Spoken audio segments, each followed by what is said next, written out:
Right, welcome back to the channel. What are we doing today? We are putting a fuse box in. So let's have a look. Right, so we've got our fuse box there. We've got our bag of tools. We've got our screw boxes. That is our fuse box board. That's our Wago box. There's our screws and plugs. We've got the radio. We've got the tester. We've got our SDS tools, impact drivers and that. And most importantly, we've got the iPad to record it all. Where is it? It's in there. So this is our board. So it's an MEM board, and we've got half the circuits are RCD protected and half of them aren't. So we've got the cooker, the shed, the downstairs lights and the upstairs lights aren't RCD protected. And we've got another one of our favourite meters that we can isolate here by a quarter turn and drop our old tails out, and we can put our new tails in. What sort of earthing arrangement is this? Yeah, it's a TNS, so we're going to upgrade that to CPC as well.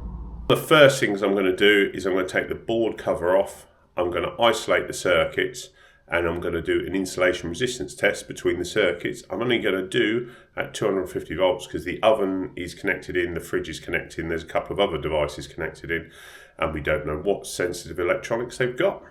So we've now removed our board from the wall. And before we ripped all the cables out, we identified the ends, so we've got little marks on them.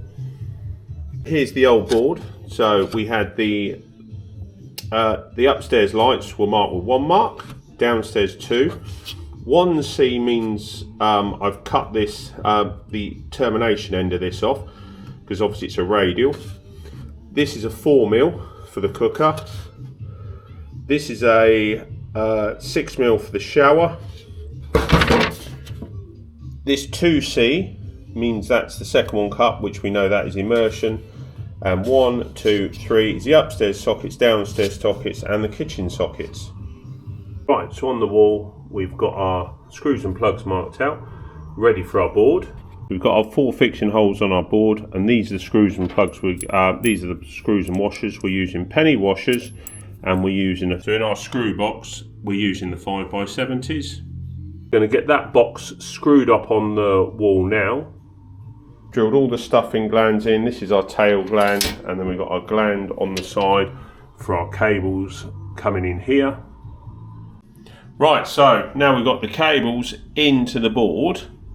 What we're going to do, of course, we're going to put all our RCBOs in. I can slide and then we're going to connect the neutrals up. So we're going to connect those neutrals into our neutral bar. Right, so we've got the cables in our board, but we're going to put our buzz bar on now. How do we check that our buzz bar is making connections? So this is what I do. Right, there's a little cheat I use, so I can use the phone, and as I move it across, I can see if my buzz bar is clamped on. These aren't clamped on. I haven't screwed anything up yet. So now I can go through and check all that. Now we're going to tighten them up. So now we can check, we can go across, and they're all done up with our standard screwdriver. So now I'm going to use my torque screwdriver and up all the torque settings.